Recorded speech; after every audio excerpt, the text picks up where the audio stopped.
بسم الله الرحمن الرحيم. الحمد لله نحمده ونستعينه ونستغفره ونعوذ بالله من شرور أنفسنا ومن سيئات أعمالنا. من يهده الله فلا مضل له ومن يضلله فلا هادي له، ونشهد أن لا إله إلا الله وحده لا شريك له، ونشهد أن سيدنا ومولانا محمدا عبده ورسوله صلى الله عليه وعلى آله وأصحابه وبارك وسلم تسليما كثيرا كثيرا. أما بعد فأعوذ بالله من الشيطان الرجيم. بسم الله الرحمن الرحيم. فلما دخلوا عليه قالوا يا أيها العزيز مسنا وأهلنا الضر وجئنا ببضاعة مزجاة فأوف لنا الكيل وتصدق علينا إن الله يجزي المتصدقين. آمنت بالله صدق الله مولانا العظيم وصدق رسوله النبي الكريم ونحن على ذلك لمن الشاهدين والشاكرين والحمد لله رب العالمين. قابل صد احترام بزرگوں اور عزیز دوستوں اور میری معزز ماں بہنوں، سورہ یوسف کی آیت نمبر 88 سے لے کر کے 92 تک آج ہم دیکھتے ہیں انشاءاللہ. پچھلی آیتوں میں ہم نے یہ سمجھا، یہ پڑھا، یہ سنا کہ حضرت یعقوب علیہ السلام نے اپنے صاحبزادوں کو مصر کی طرف روانہ کیا، اور اس کی وجہ یہ تھی کہ یوسف علیہ السلام کے بارے میں ان کو اندازہ تھا، اور بڑے بھائی جو وہاں رہ گئے تھے اور بنیامین، ان کے بارے میں تو یقین تھا کہ وہ مصر ہی میں ہے. تو اس یقین کی بنیاد پر کہ بھائی کو بھی لے کر آؤ، دوسرے نمبر پر یہ کہ غلے کی بھی ضرورت ہے، یہ تیسری مرتبہ ان کی مصر میں آمد ہو رہی ہے. چنانچہ ابا کے فرمان کے مطابق یہ حضرات مصر تشریف آئے تو اس کا تذکرہ ہے. بس جب وہ داخل ہوئے یوسف علیہ السلام پر تو بھائیوں نے کہا اے عزیز، یعنی خطاب ہے یوسف علیہ السلام سے، عزیز مصر، بادشاہ وقت، مسنا و اہلنا الضر، ہمیں اور ہمارے گھر والوں کو تکلیف پہنچی ہے. تکلیف کیا ہے کہ قحط سالی، غلہ نہیں ہے کھانے کو. وجئنا ببضاعۃ مزجاۃ، اور ہم کھوٹی پونجی لے کر کے آئے ہیں. ازجا یزجی ازجاء، اس کا معنی ہے ہانکنا. الم تر ان اللہ یزجی سحابا ثم یؤلف بینہ، اسی سے ہیں. مطلب یہ بدعۃ مزجات، ابن عباس رضی اللہ تعالیٰ عنہ یوں فرماتے ہیں کہ یہ کھوٹے درہم تھے، فیک درہم، جو بازار میں اور مارکیٹ میں چلنے والے نہیں تھے. لیکن مرتا کیا نہ کرتا، ان کے پاس کچھ تھا ہی نہیں تو چلو کچھ نہ کچھ لے کر جاتے ہیں. تو کھوٹے سکے لے کر کے پہنچے وہاں. تو نکمی پونجی لے کر کے ہم آئے ہیں. ہم تو نکمی پونجی لے کر آئے ہیں، لیکن آپ اپنی شایان شان ہمارے ساتھ معاملہ فرمائیے. فَأَوْفِ لَنَا الْكَيْلَ، ہماری پونجی کے اور ہمارے کیپٹل کے نکمے ہونے کا آپ نظر انداز کر دیجئے، اور آپ کھری پونجی کے بدلے میں جتنا غلہ مل سکتا ہے اتنا غلہ ہمیں دے دیجئے. ہماری کھوٹی پونجی کو آپ تصور کر لیجئے کہ یہ کھری پونجی ہے، یہ صحیح سکے ہیں، اور صحیح سکوں کے عوض میں جتنا اناج مل سکتا ہے، غلہ مل سکتا ہے، وہ ہمیں عنایت فرمائیے. فَأَوْفِ لَنَا الْكَيْلَ، ہمیں کیل پورا دے دیجئے. یعنی ہماری کھوٹی پونجی کو مد نظر رکھتے ہوئے کیل میں کمی مت کرنا. یہ پونجی تو ویسے ہی ہے سمجھ لو، یعنی بلا استحقاق ہمیں غلہ دیجئے، وداؤٹ ڈیزرونگ آپ ہمیں دیجئے. وَتَصَدَّقَ عَلَيْنَا، اور ہم پر احسان فرمائیے، خیرات کیجئے، صدقہ کیجئے. اس سلسلے میں صاحب روح المعانی کی بات مجھے بہت اچھی لگی. وہ یوں فرماتے ہیں کہ تصدق بمعنی تفضل، اور تفضل کا معنی ہو جائے گا ہم پر فضل فرمائیے. مطلب یہ کہ غلہ تو دینا ہی دینا ہے، the top of that what, اس سے اوپر کیا، مزید برآں کیا، تو کہا کہ ہمارے بھائی کو بھی رہا کر دیجئے، بنیامین کو ہمارے پاس واپس بھیج دیجئے۔ یہ تصدق کا مطلب ہے کہ ہم پر احسان فرمائیے۔ بے شک اللہ تبارک و تعالی احسان فرمانے والوں کو بدلہ دیتے ہیں، صدقہ خیرات کرنے والوں کو بدلہ دیتے ہیں۔ حضرت یوسف علیہ السلام فرماتے ہیں عزیز مصر هل علمتم ما فعلتم بیوسف واخیہ، کیا تم جانتے ہو کہ تم نے یوسف اور اس کے بھائی کے ساتھ کیا کیا؟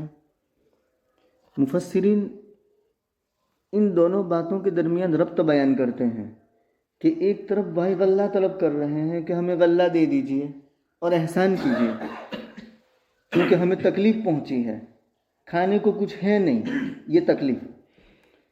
دوسری طرف حضرت یوسف علیہ السلام ان کی بات کا جواب دینے کے بجائے فرماتے ہیں کہ تمہیں معلوم ہے یوسف کے ساتھ کیا کیا؟ تو اصل میں یوسف علیہ السلام اشارہ فرمانا چاہتے ہیں کہ یہ جو آپ کے پاس اس وقت غلہ نہیں ہے، وہ تو ابھی قریب زمانے میں آنے والی تکلیف ہے، اور یہ ایسی تکلیف ہے کہ جس پر آپ کا گزر بسر بھی ہو رہا ہے۔ یہ نہیں کہ آپ مر گئے ہیں، آپ ہلاک ہو گئے ہیں، آپ سروائیو تو ہو رہے ہیں، آپ جی رہے ہیں، زندگی تو جی رہے ہیں۔ آپ کو یہ سوچنا چاہیے کہ یہ تکلیف بڑی ہے یا وہ تکلیف بڑی ہے جو تم نے اپنے ابا جان کو پہنچائی، یوسف کو اس سے الگ کر کے کنویں میں ڈال دیا اور غلط بیانی کی، بیچ دیا، ہلاک ہو گئے، کیا کیا اپنے ابا جان کو تم نے سنایا۔ تو ایک بیٹے کی اپنے باپ سے جدائی، اور اس کے بعد وہ یوسف جب جدا ہو گیا تو بنیامین کے ساتھ تمہاری بدسلوکی، اس سے بھی ابا جان کو تکلیف پہنچی۔ تو یہ سابقہ تکلیف جو تم نے اپنے ابا جان کو پہنچائی وہ بڑی ہے، یا یہ لاحقہ تکلیف جو اس وقت آئی ہے، جو عارضی ہے، وقتی ہے، وہ بڑی ہے؟ یہ ربط ہے ان دونوں کے درمیان۔ تو وہ تو سوال کر رہے ہیں غلے کا، اور یوسف علیہ السلام پوچھ رہے ہیں تمہیں معلوم بھی ہے تم نے یوسف اور اس کے بھائی کے ساتھ کیا کیا؟ جس وقت یوسف علیہ السلام نے یہ پوچھا تو ان کے اوسان خطا ہو گئے، ان کے ہوش اڑ گئے، وہ پریشان ہو گئے، سوچنے لگے کہ عزیز مصر یوسف کے بارے میں کیسے جانتے ہیں، اور وہ یوسف کے بارے میں کیوں پوچھتے ہیں، آخر کیوں دریافت کیا جا رہا ہے یوسف کے بارے میں، اور ان کے کیسے معلوم کہ یوسف کون تھے؟ آواز میں غور کیا، شکل و صورت میں غور کیا، تو انہوں نے تاڑ لیا کہ یوسف تو یہی ہے۔ اذ انتم جاہلون، تمہیں معلوم بھی ہے تم نے کیا کیا یوسف اور اس کے بھائی کے ساتھ، جبکہ تم نادان تھے، ناواقف تھے۔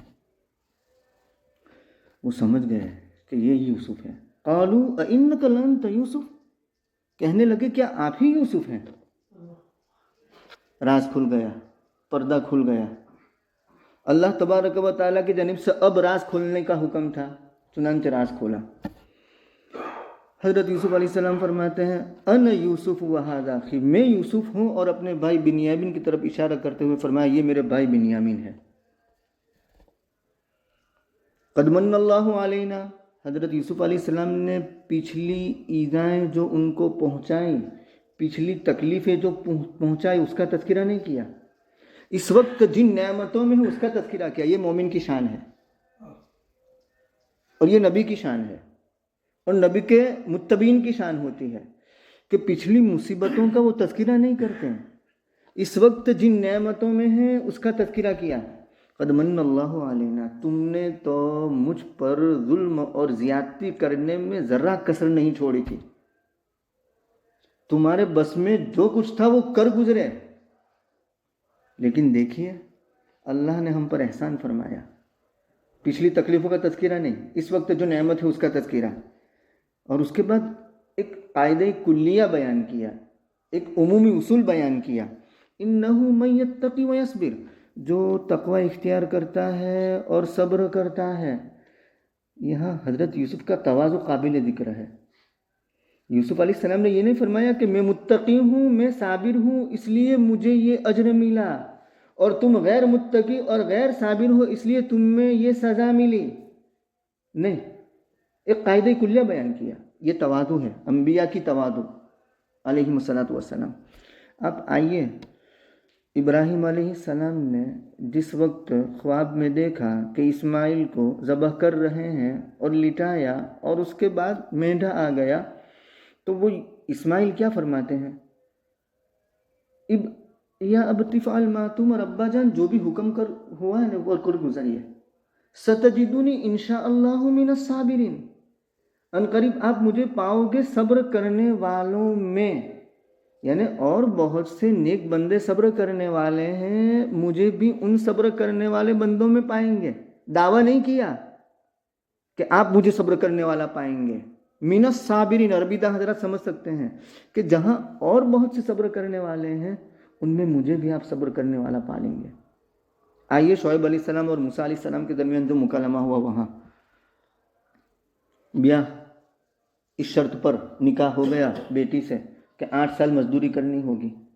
یا ابت استاجر ان خیر من استاجرت القوی الامین قال انی ارید ان انکحک احدی ابنتی ہاتین، میں چاہتا ہوں کہ میری یہ 2 بیٹیوں میں سے ایک بیٹی کا تم سے بیاہ کر دوں، نکاح کر دوں۔ شرط کیا؟ علی ان تأجرنی 8 حجج، اس شرط پر کہ آپ 8 سال میری خدمت کریں گے۔ یہی مہر، اس وقت خدمت مہر ہوتا تھا۔ ان تأجرنی 8 حجج فإن اتممت 10 فمن عندک، اگر آپ 10 سال پورے کریں تو وہ آپ کی جانب سے احسان ہوگا۔ 8 سال تو پکے، وہ تو معاہدہ، 2 سال آپ کریں تو ٹھیک ہے، نہ کریں تو کوئی پکڑ دھکڑ مرغا نہیں بنایا جائے گا، آپ کو سزا نہیں دی جائے گی، آپ کی پکڑ دھکڑ نہیں ہوگی۔ فإن اتممت 10 فمن عندک وما اريد ان اشق عليك، اور میں نہیں چاہتا تم پر مشقت ڈالنا، بار ڈالنا، کہ یہ 2 سال آپ پر تھوپ دوں۔ ستجدونی انشاء اللہ من الصالحین، شعیب فرماتے ہیں کہ ان قریب آپ مجھے نیک لوگوں میں سے پاؤ گے، یہ نہیں فرمایا کہ مجھے نیک پاؤ گے، یہ تواضع اور عاجزی ہے انبیاء کرام علیہ السلام کی۔ تو یہاں اصول بیان کیا، یہ نہیں فرمایا کہ میں نے تقوی اختیار کیا، میں نے صبر کیا تو یہ مجھے اجر ملا، نہیں نہیں نہیں، قاعدہ کلیہ بیان فرما دیا کہ جو بھی تقوی اختیار کرتا ہے اور جو بھی صبر کرتا ہے تو بے شک اللہ تبارک و تعالی ایسے نیکی کرنے والوں کے اجر کو ضائع نہیں کرتے، یعنی تقوی اختیار کرنے والوں کے اجر کو اور صبر کرنے والوں کے اجر کو۔ اور تقوی بڑی چیز ہے، بڑی چیز ہے۔ اللہ تبارک و تعالی اپنے کلام پاک میں سورہ طلاق میں پہلی مرتبہ جب تقوی کا ذکر آیا تو فرماتے ہیں وَمَن يَتَّقِ اللَّهَ يَجْعَلْ لَهُ مَخْرَجًا وَيَرْزُقْهُ مِنْ حَيْثُ لَا يَحْتَسِبُ، جو تقوی اختیار کرے گا اللہ رب العزت اس کے لیے راہ نکال دیں گے ہر مشکل سے، وَيَرْزُقْهُ، اور اس کو رزق دیں گے ایسی جگہ سے جہاں سے اس کو وہم و گمان بھی نہیں ہوگا، اور یہ تو مجرب ہے، تجربہ ہے اس کا۔ آگے اللہ تعالیٰ فرماتے ہیں اسی صورت میں 1-2 آیت کے بعد وَمَن يَتَّقِ اللَّهَ يَجْعَلْ لَهُ مِنْ أَمْرِهِ يُسْرًا، جو تقوی اختیار کرے گا اللہ رب العزت اس کے کاموں میں آسانی پیدا کر دیں گے، اور یہ بھی مجرب، تقوی اختیار کر کے تو دیکھیں، کاموں میں آسانی ہوتی ہے، سکون ہوتا ہے، peace of mind, peace of heart ہوتا ہے۔ آگے اللہ تعالیٰ اس آیت کے بعد فرماتے ہیں وَمَن يَتَّقِ اللَّهَ يُكَفِّرْ عَنْهُ سَيِّئَاتِهِ وَيُعْظِمْ لَهُ أَجْرًا، جو تقوی اختیار کرتا ہے تو اس کی سیئات کو مٹا دیتے ہیں اور اس کو بڑا اجر دیں گے۔ تو تقوی کا فائدہ دنیا میں بھی اور تقوی کا فائدہ آخرت میں بھی۔ ان تتقوا اللہ یجعل لکم فرقانا، اگر تم تقوی اختیار کرو گے تو اللہ تبارک و تعالیٰ تمہیں ایسی سینس دے گا کہ جس سے حق اور باطل کے درمیان تم تفریق کر سکو گے، حرام اور حلال کے درمیان تفریق کر سکو گے، کھرے کھوٹے کے درمیان تمیز کر سکو گے، فرقان دے گا تمہیں۔ وَيُكَفِّرْ عَنْكُمْ سَيِّئَاتِكُمْ، سیئات مٹا دے گا اور تمہیں بخش دے گا۔ یہ ہے تقوی کے فضائل، یہ ہے تقوی کی برکات۔ اس کے بعد وَيَصْبِرْ، اور جو صبر اختیار کرے، تقوی اور صبر یہ 2 چیزیں۔ صبر قرآن کریم کے اندر 95 تقریباً 95 جگہوں پر صبر کا ذکر ہے۔ یہاں اللہ تعالیٰ فرماتے ہیں وَيَصْبِرْ، جو صبر اختیار کرے گا تو اللہ اس کے اجر کو ضائع نہیں کرتے، اور صبر بڑی چیز ہے۔ بخاری شریف میں روایت آتی ہے کہ وَمَن يَتَصَبَّرْ يُصَبِّرْهُ اللَّهُ، جو صبر اختیار کرتا ہے اللہ رب العزت اس کو صابر بنا دیتے ہیں، صبر اس کو عطا فرماتے ہیں۔ اور اس کے بعد نبی صلی اللہ علیہ وسلم فرماتے ہیں وَمَا أُعْطِيَ أَحَدٌ، کوئی نہیں دیا گیا، خیرن بہتر، وَأَوْسَع اور زیادہ وسیع، صبر سے بہتر، یعنی صبر سے بہتر کوئی نعمت نہیں۔ وَمَا أُوتِيَ أَحَدٌ صَبْرًا الَّذِي هُوَ خَيْرٌ وَأَوْسَعُ، یعنی بہت بڑی نعمت ہے، صبر جس کو مل گیا بڑی نعمت مل گئی۔ من صبر ظفر، جو صبر کرتا ہے وہ کامیاب اور بامراد ہوتا ہے۔ مفتاح الصبری، صبر کی مفتاح کیا ہے؟ الفوز، کامیابی، یعنی الصبر مفتاح الفوز، صبر یہ کامیابی کی چابی ہے۔ الصبر مفتاح الفرج، صبر یہ کشادگی کی چابی ہے۔ تو اور عربی میں بعض اہل معرفت نے صبر کے بارے میں ایک جملہ ارشاد فرمایا، وہ یوں کہتے ہیں کہ الصبر امر من الصبر واحلی من العسل، کہ صبر یہ صبر سے زیادہ کڑوا ہے۔ کڑواہٹ میں صبر کسے کہتے ہیں؟ ایلوے کو۔ ایلوا کسے کہتے ہیں؟ ایلو ویرا جسے ہم کہتے ہیں، تو ہلکا درخت جسے ہوتا ہے، اس سے وہ جو مادہ نکلتا ہے لوگ اپنے جسم پر بھی لگاتے ہیں، موئسچرائز کرتے ہیں اسکن کو نرم کرنے کے لیے، تو وہ ایلوا، کڑوا، جو بہت کڑوا ہوتا ہے۔ تو کہا کہ الصبر امر، ادھا و امر، جو سورہ قمر کے اندر آیا، امر زیادہ کڑوا، صبر زیادہ کڑوا ہے ایلوے سے، اور انجام اس کا شہد سے بھی زیادہ میٹھا۔ الصبر امر من الصبر، صبر ہو تو صبر، اور صبر وہی سواد با با کے نیچے کسرا، تو صبر کا معنی ہے ایلوا۔ تو کہا کہ الصبر امر من الصبر، صبر ایلوے سے بھی زیادہ کڑوا، اور انجام کے اعتبار سے احلی من العسل، شہد سے بھی زیادہ شیریں اور میٹھا۔ یہ ہے صبر۔ قرآن کریم پر غور کرتے ہیں ہم تو 3 جگہوں پر صبر کے بعد عزم امور فرمایا۔ سورہ آل عمران میں وَإِن تَصْبِرُوا وَتَتَّقُوا فَإِنَّ ذَلِكَ مِنْ عَزْمِ الْأُمُورِ، تم صبر کرو اور تقوی اختیار کرو گے تو بے شک یہ بڑی ہمت کے کاموں میں سے ہے، اور واقعتاً ہمت کے کاموں میں سے ہے۔ گناہوں سے بچنا بڑا ہمت کا کام، آنکھوں کی حفاظت بڑی ہمت کا کام، سودی کاروبار سے بچنا بڑی ہمت کا کام، گاہک دکان پر آیا اور نماز کا وقت ہو رہا، اس گاہک کو چھوڑ کر مسجد میں جانا بڑی ہمت کا کام، ٹھنڈی میں رات کو اٹھ کر کے ٹھنڈے پانی سے، یہاں تو سہولتیں ہیں، ٹھنڈے پانی سے وضو کر کے فجر کی تیاری کرنا بڑی ہمت کا کام۔ تکلیف آ گئی، بیماری آ گئی، مصیبت آ گئی، گھر لٹ گیا، مال لٹ گیا، صبر کیا، بڑے ہمت کا کام، صبر اور تقوی۔ وَإِن تَصْبِرُوا وَتَتَّقُوا فَإِنَّ ذَلِكَ مِنْ عَزْمِ الْأُمُورِ، یہاں صبر کے بعد عزم امور فرمایا۔ نمبر 2 سورہ لقمان، ابھی آیت پڑھی مصلی پر، وَاصْبِرْ عَلَىٰ مَا أَصَابَكَ إِنَّ ذَلِكَ مِنْ عَزْمِ الْأُمُورِ، صبر کرو ان باتوں پر جو تمہیں پہنچتی ہے۔ کیوں؟ صبر کرنا یہ بڑے ہمت کے کاموں میں سے ہے۔ نمبر 3 سورہ شورى، وَلَمَنْ صَبَرَ وَغَفَرَ إِنَّ ذَلِكَ لَمِنْ عَزْمِ الْأُمُورِ، جو صبر اختیار کرتا ہے اور معاف کر دیتا ہے قادر ہونے کے باوجود۔ اس پر لمبی چوڑی گفتگو جمعے کے دن کی گئی تھی، جمعے کے خطبے میں۔ تو قادر ہونے کے باوجود صبر کرتا ہے تو یہ بھی بڑی ہمت کے کاموں میں سے۔ 3 جگہ پر من عزم الامور، من عزم الامور، من عزم الامور آیا، اور تینوں جگہ پر من عزم الامور اس سے پہلے صبر اور تقوی کا بیان ہے۔ 3 آیتوں میں صبر تو قدر مشترک ہے، پہلی آیت میں تقوی کا بھی بیان ہے، اور تیسری آیت میں صبر کا بیان ہے۔ تو اس کے بعد اللہ تعالیٰ فرماتے ہیں یہ بڑے ہمت کے کاموں میں سے ہیں، اولو العزم لوگوں کا کام ہے، یعنی ہمت والوں کا کام ہے، ہمت والے کام۔ انبیاء کی تاریخ اٹھا کر دیکھے، حضرت آدم علیہ السلام سے لے کر کے محمد عربی صلی اللہ علیہ وسلم تک جتنے بھی انبیاء گزرے، ان تمام کے اندر قدر مشترک، کامن فیکٹر، کامن وصف جو تمام کے درمیان مشترک رہا، وہ خلق اور وہ وصف کیا تھا؟ صبر، تقوی۔ پوری تمام انبیاء، اس وقت موقع نہیں ہے، باقی آیتیں پڑھ کر سنایا جا سکتا ہے کہ یہاں تقوی کا ذکر انبیاء کے بعد، یہاں صبر کا ذکر انبیاء کے ذکر میں۔ انا وجدناہ صابرا، حضرت ایوب علیہ السلام کے بارے میں آیا، ہم نے ان کو صبر کرنے والا پایا۔ ایسے تو کئی ایک انبیاء کہ آپ قرآن کے اندر غور کریں تو آپ کو آیت مل جائے گی کہ تمام کے درمیان جو کامن فیکٹر تھا، جو قدر مشترک خلق اور وصف تھا، وہ کیا تھا؟ تقوی اور صبر۔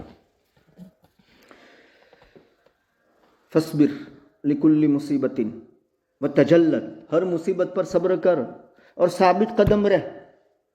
مصیبت کا آنا، تکلیف کا آنا، بیماری کا آنا تمہارے قدم کو ڈگمگانے نہ پائے، ثابت قدم رہ۔ تجلد، فعلم بأن المرء غیر مخلد، جان تو کہ انسان یہ ہمیشہ رہنے والا نہیں ہے، یہ تکلیف عارضی ہے۔ اگر تکلیف ختم نہیں ہوئی تو تم ختم ہو جاؤ گے۔ تکلیف کو ختم ہونا ہے یا انسان کو ختم ہونا ہے؟ انسان اگر تکلیف ختم ہوئی تو یہ مت سمجھو کہ اب ہمیشہ رہیں گے دنیا کے اندر، ہارٹ بائی پاس سرجری ہو گئی تو زندگی مل گئی، نہیں، ہمیشہ رہنے والا کوئی نہیں ہے۔ وَعْلَمْ بِأَنَّ الْمَرْءَ غَيْرُ مُخَلَّدٍ وَاذْكُرْ، اور اگر تو ایسی مصیبت کو یاد کرنا چاہے کہ جس سے تجھے تسلی ہو تو وَاذْكُرْ مُصَابَكَ بِمُحَمَّد صلی اللہ علیہ وسلم، رسول اللہ صلی اللہ علیہ وسلم کا دنیا سے پردہ فرما جانا، اس سے بڑھ کر کوئی تکلیف دہ بات ہو سکتی نہیں ہے۔ تو جب یہ تصور کر لیا جائے گا تو آنے والی ہر مصیبت ہلکی اور آسان ہو جائے گی۔ تو شاعر کہتا ہے کہ اصبر لکل مصیبت وتجلد وعلم بأن المرء غیر مخلد وَإِذَا ذَكَرْتَ مُصِيبَةً تَسْلُو بِهَا، اگر تو یاد کرنا چاہتا ہے اسی مصیبت کو جس سے تجھے تسلی ہو، تیرا دل مضبوط ہو، فَاذْكُرْ مُصَابَكَ بِمُحَمَّد، تو وہ مخلد اور محمد یہ قافیہ بندی ہے شعر میں۔ بہرکیف بے شک اللہ تبارک و تعالی محسنین کے اجر کو ضائع نہیں فرماتے۔ اب یہ کیا کہتے ہیں؟ ان کے پاس کہنے کو کچھ تھا ہی نہیں۔ یہاں غور کرنے کی بات یہ ہے، وہ جواب میں کہتے ہیں جب دیکھ لیا کہ یہی یوسف ہے، ان کا اوسان خطا ہو گئے، اقرار کیے بغیر چارہ نہیں، نمناک آنکھوں سے انہوں نے کہا تاللہ لقد آثرک اللہ علینا، بھائیوں نے کہا بخدا اللہ رب العزت نے آپ کو ہم پر ترجیح دی، فضیلت دی، آپ کو عزیز مصر بنا دیا، کیونکہ ان کے تو وہم و گمان بھی نہیں تھے کہ ہمارا بھائی یوسف عزیز مصر ہوگا اور سیاہ سفید کا مالک ہوگا، ہر چیز اس کے قبضہ قدرت میں ہوگی، ایسا وہم و خیال بھی نہیں تھا۔ تو کہا کہ اللہ نے آپ کو ہم پر ترجیح دی اور ہم چوکنے والے تھے۔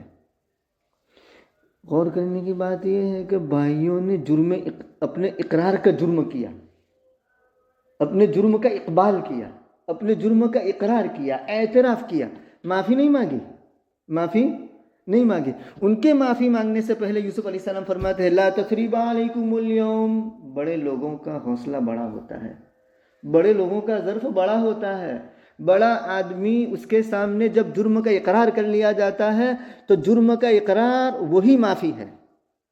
جرم کا اقرار، آپ غور کیجئے نا، آیت کے اندر یہ نہیں آیا کہ ہمیں معاف کر دیجئے، ہم نے بہت زیادتی کی آپ کے ساتھ، ہم نے ظلم کیا آپ کے ساتھ، ہمیں معاف کر دیجئے، نہیں، وہ اپنے جرم کے اقرار کرتے ہیں کہ وَإِن كُنَّا لَخَاطِئِينَ، ہم چوکنے والے تھے۔ اور اس کے بعد فوراً جملہ ہے لا تثریب علیکم اليوم، یعنی ان کو موقع ہی نہیں دیا معافی مانگنے کا۔ اس سے پہلے حضرت یوسف بول پڑے لا تثریب علیکم اليوم، آج تم پر کوئی سرزنش نہیں، کوئی سزا نہیں، کوئی زیادتی نہیں، کچھ نہیں ہوگا، اور صرف میں نے دل سے معاف نہیں کر دیا۔ یہ بڑوں لوگوں کا بڑا حوصلہ ہوتا ہے، ان کا ظرف ہی بڑا ہوتا ہے۔ تو کہا کہ یغفر اللہ لکم، یہی نہیں کہ میں نے دل سے تمہیں معاف کر دیا ہو، بلکہ میں اللہ سے بھی کہتا ہوں اللہ بھی تمہیں معاف کر دیں گے۔ اللہ اکبر، وہو ارحم الراحمین، اور کیوں معاف نہ کرے اللہ، وہ سب سے زیادہ رحم فرمانے والا ہے رحم فرمانے والوں میں، اور وہ سب سے زیادہ رحم فرمانے والا ہے۔ رسول اکرم صلی اللہ علیہ وسلم کی 13 سالہ مکی زندگی، کیا کچھ نہیں کیا گیا ان کے ساتھ، کیسی مصیبتیں، کیسی ایذا اذیتیں، کیسی تکلیفیں۔ آپ یوں فرماتے ہیں کہ مجھے اللہ کے بارے میں جتنی تکلیف پہنچائی گئی اتنی کسی کو نہیں پہنچائی گئی، اور میں جتنا ڈرایا گیا ہوں اتنا کوئی نہیں ڈرایا گیا۔ یعنی ڈسکرائب بھی نہیں کر سکتے نبی صلی اللہ علیہ وسلم کہ وہ کس قدر کی ایذائیں تھی، کس قدر کی اذیتیں اور تکلیفیں تھیں۔ مختصر جملہ کہہ دیا کہ مجھے اتنی ایذا پہنچائی گئی کہ کسی کو نہیں پہنچائی گئی، مجھے اتنا ستایا گیا کسی کو نہیں ستایا گیا۔ وطن محبوب مکۃ المکرمہ سے بہت محبت تھی آپ کو۔ جب آپ ہجرت فرما رہے تو پلٹ پلٹ کر دیکھ رہے ہیں، انت احب الارض الیہ، زمینوں میں سب سے زیادہ محبوب تو مجھے ہیں، اگر میں نکالا نہ جاتا تو میں نہ نکلتا، لیکن میں مجبور ہوں، مجبوراً ہجرت کرنی پڑی، مجبوراً ہجرت کرنی پڑی۔ اس کے بعد جب فتوحات کا دور آیا، سن ہجری 8 میں مکۃ المکرمہ فتح ہوا، قریش مکہ کے اوثان ختم ہو گئے، اور وہ سمجھنے لگے کہ اب ہمارے ساتھ کیا معاملہ ہوگا، اونٹ کس کروٹ پر بیٹھتا ہے کچھ کہہ نہیں سکتے۔ ابو ہریرہ رضی اللہ تعالیٰ عنہ فرماتے ہیں کہ جس وقت مکہ فتح ہوا، رسول اکرم صلی اللہ علیہ وسلم نے بیت اللہ کا طواف کیا، اور اس وقت قریش مکہ اور کافرین نے یہ سوچ لیا تھا کہ آج ہماری گردنیں مار دی جائے گی۔ نبی کریم صلی اللہ علیہ وسلم نے کعبہ شریف کا طواف کیا، 2 رکعت نماز ادا کی، کعبہ کی چوکھٹ پر کھڑے ہوئے، اور اس کے بعد اعلان فرمایا، اے قریش مکہ، تمہارا میرے بارے میں کیا خیال ہے؟ میں تمہارے ساتھ کیا معاملہ کروں گا؟ قریش مکہ نے یک زبان ہو کر جواب دیا کہ انت اخونا، آپ ہمارے بھائی ہیں، ابن اخینا، ہمارے بھائی کے بیٹے ہیں، ہمارے کزن ہیں، ہمارے چچا زاد ہیں، اور ہم آپ سے خیر کی توقع رکھتے ہیں۔ نبی کریم صلی اللہ علیہ وسلم نے اس وقت ان سے یہ جملہ ارشاد فرمایا کہ لا اقول الا كما قال یوسف، میں نہیں کہوں گا مگر وہی بات جو یوسف نے اپنے بھائیوں سے کہی۔ کون سی بات؟ کہ لا تثریب علیکم اليوم، آج تم پر کوئی سرزنش نہیں، کوئی سزا نہیں، یغفر اللہ لکم وہو ارحم الراحمین۔ قریش مکہ خوش ہو گئے۔ دلائل بیہقی میں آتا ہے کہ وہ سب کے سب یہ جملہ سن کر کے اسلام میں داخل ہو گئے۔ اخلاق سے اسلام پھیلا ہے نا، تلوار سے تو نہیں پھیلانے۔ اور سیرت ابن ہشام میں یوں آتا ہے کہ نبی کریم صلی اللہ علیہ وسلم نے ان سے خطاب کیا، اور 3 مرتبہ، بتاؤ تمہارے ساتھ میں کیا کروں گا، تمہارا کیا خیال ہے، بتاؤ میں تمہارے ساتھ کیا کروں گا۔ 3 مرتبہ وہ جواب دیتے کہ انت حلیم، انت کریم، آپ حلیم ہیں، بردبار ہیں، آپ کریم ہیں، آپ شریف ہیں، اخن کریم، شریف بھائی ہیں، اور شریف بھائی کے بیٹے ہیں۔